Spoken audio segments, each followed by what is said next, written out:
اچھا مفتی صاحب، ایک بڑا اہم سوال ہے کہ ہماری صاحب سکتا کی ایک بڑی اہم حدیث کی کتاب ہے سنن ابو داؤد جی سنن ابو داؤد میں ایک روایت ہمیں ملتی ہے کہ ایک صحابی رسول صلی اللہ علیہ وآلہ وسلم کو تیر لگا جی اور ان کے جسم سے خون بہ رہا تھا، تب بھی وہ حالت نماز میں تھے۔ ہوں تو اب انجینئر محمد علی مرزا صاحب کا یہ اعتراض ہے کہ وضو ٹوٹنے کی جو ہے وہ کوئی دلیل فقہ حنفی کے پاس موجود نہیں ہے، اور وہ یہ روایت بھی کوٹ کرتے ہیں ابو داؤد کی۔ اس بات کی حقیقت کیا ہے، ذرا عوام الناس کے آگے رکھیے گا۔ دیکھیں، اس کی ایک ویڈیو ہے جس کا ٹائٹل ہے کہ حنفی علماء کا سب سے مشہور دھوکہ۔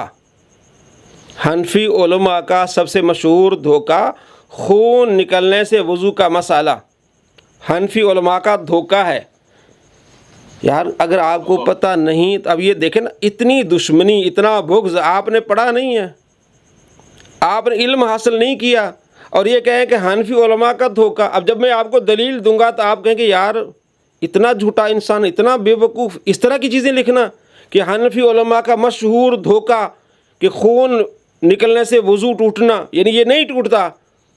اب یہ جو حدیث یہ جناب بیان کر رہے ہیں، ٹھیک ہے جی، تو ایک طرف تو ان کا دعویٰ یہ ہوتا ہے کہ ہم جو بیان کرتے ہیں وہ بخاری مسلم سے ہوتا ہے، اور صحیح روایات ہم جمع کرتے ہیں، پہلے ثابت کریں کہ یہ صحیح روایت ہے۔ یہ ثابت نہیں کر سکتے یہ صحیح روایت ہے، میں آپ کو دکھانے والا ہوں کہ یہ جناب یہ ضعیف روایت ہے۔ یہ دیکھیں، یہ ابو داؤد شریف میں روایت ہے 198، اس میں ایک صحابی نماز پڑھ رہے تھے، ان کو تیر لگا اور اسی حالت میں وہ نماز پڑھ رہے تھے، نماز مکمل کی، انہوں نے سلام پھیرا تو ان سے پوچھا گیا کہ آپ کو تیر لگا اور آپ نے سلام نہیں پھیرا، آپ نے ساتھی دوسرے کہنے لگے آپ نے بتایا نہیں۔ انہوں نے کہا مجھے بڑا لطف آیا تلاوت کرنے میں۔ تو اس سے یہ دلیل لیتے ہیں کہ جناب تیر لگا، خون بہا، وہ نماز میں مصروف رہے تو معلوم ہوا کہ خون بہنے سے وضو نہیں ٹوٹتا۔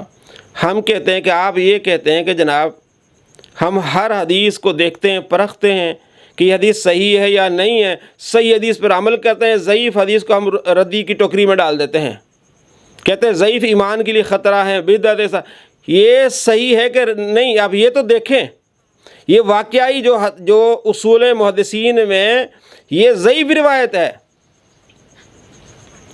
اب اس کے 3 راویوں پر جرح ہے۔ ایک تو محمد بن اسحاق مختلفی راوی ہیں کہ ان کو آدھے کہتے ہیں کہ یہ مطلب اس کا اعتبار نہیں، آدھے کہتے ہیں کہ اعتبار ہے، یہ مختلفی ہے۔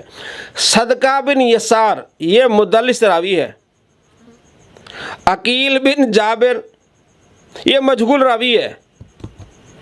تو آپ مجھے یہ بتائیں کہ مجہول راوی، مجہول وہ ہوتا جس کا عطا پتہ نہیں ہے، اور یہ اصول ہے کہ مجہول راوی کی روایت ضعیف ہوتی ہے،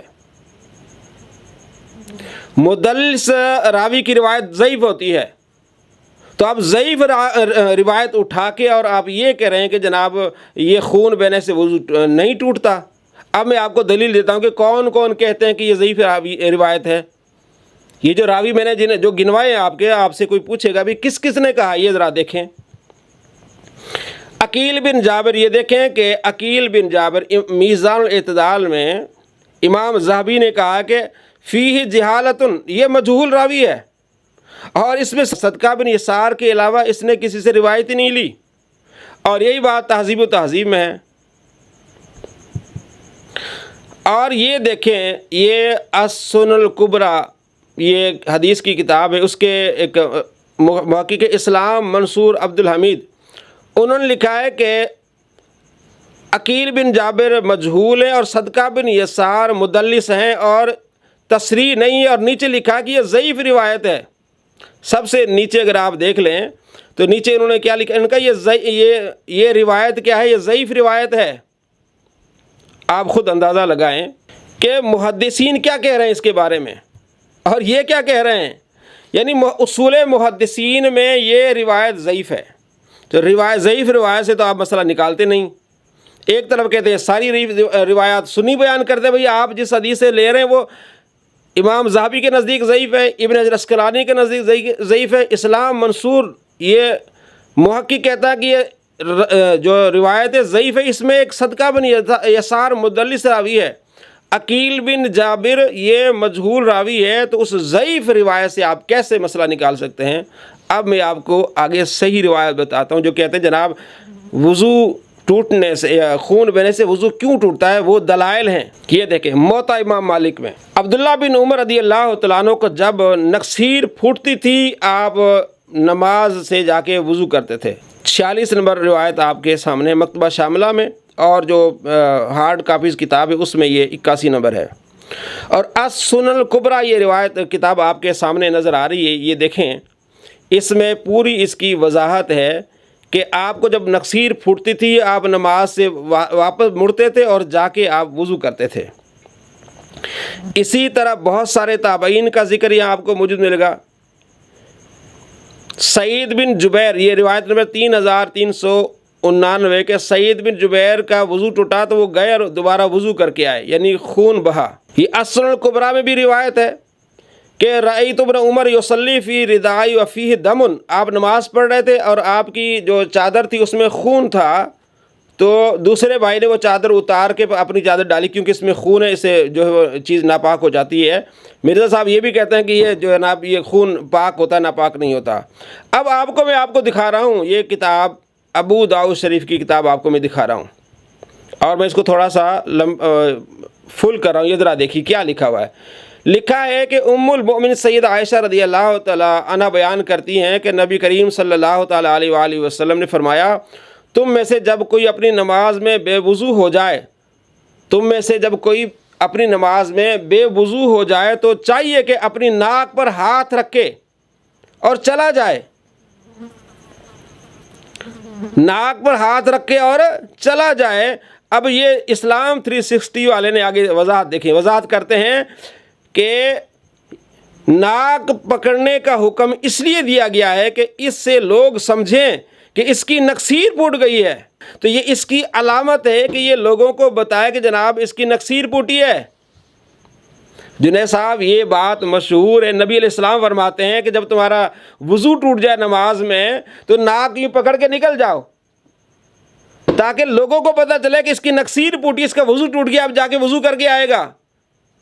تو یہ تو کنفرم صحیح روایت سے ہوگا کہ آپ کا خون بہنے سے، جسم سے کسی بھی حصے سے خون بہنے سے آپ کا وضو ٹوٹ جاتا ہے، یہ نبی علیہ السلام سے ہے۔ یہ صحابی کا واقعہ بیان کرتے ہیں جو جس میں راوی مجہول ہے، ضعیف روایت ہے، مدلس راوی ہے، اس سے دلیل لیتے ہیں، نبی علیہ السلام کے فرمان کو چھوڑتے ہیں۔ اب آپ بتائیں سچا کون جھوٹا کون؟ میں آپ کو حدیثیں دکھا رہا ہوں، حدیث کے نمبر بتا رہا ہوں، 1114 نمبر ابو داؤد شریف میں ہے۔ نبی صلی اللہ تعالیٰ علیہ وآلہ وسلم فرماتے ہیں کہ جب تمہیں سے جب کوئی اپنی نماز میں بے وضو ہو جائے تو چاہیے کہ اپنے ناک پر ہاتھ رکھ کے اور چلا جائے۔ مطلب یہ اشارہ ہے کہ جناب میں ابھی اس لیے ناک پر میں نے ہاتھ رکھا ہے کہ میرا وضو ٹوٹ گیا ہے، اب میں جا رہا ہوں۔ تو یہ نبی علیہ السلام فرما رہے ہیں، مطلب یہ معمول ہے، یہ سب کو پتہ ہے کہ جب نکسیر پھوٹے گی تو جناب میں نے جا کے وضو کرنا ہے،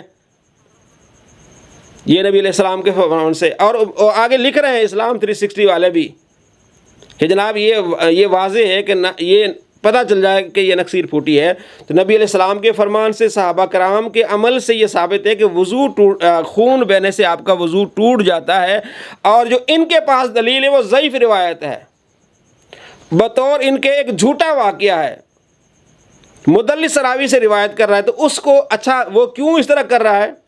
اس کو جی اس کے بابا جی زبیر زئی نے صحیح کہا ہے، بھئی تم لکیر کے فقیر ہو، تم تحقیق کیوں نہیں کرتے اپنی؟ آپ محدثین کے قول کو پڑھیں، اس حدیث کے راویوں پر ان کی تحقیق کریں، بغیر دیکھے بغیر سوچے جناب اس پر آپ نے اعتماد کر لیا۔ اور اعتماد کب کرتا ہے؟ اعتماد اس وقت کرتا ہے جب اس کی اپنی خواہش پوری ہو رہی ہو۔ اگر یہی زبیر زئی کسی ایسی روایت کو صحیح کہے یا ضعیف کہے تو یہ نہیں مانتا۔ اپنے ریسرچ پیپر میں کئی روایات لایا ہے جن کو زبیر زئی نے ضعیف کہا ہے، لیکن کہتا نہیں میں اس لیے لایا ہوں کہ اس کو دوسرے صاحب نے، البانی نے صحیح کہا۔ یہ طرح اصول کون سا؟ کسی ایک کو مان لو نا، ابا چن لو تو ایک چن لو نا۔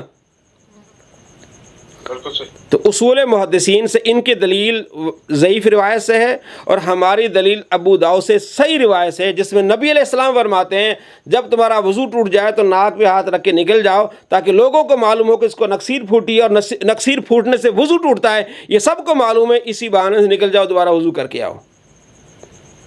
تو کتنا بڑا دعویٰ، کتنا بڑا جھوٹ اس پر ایسی، اور ٹائٹل کیا دیا دیکھیں، حنفی علماء کا مشہور دھوکہ.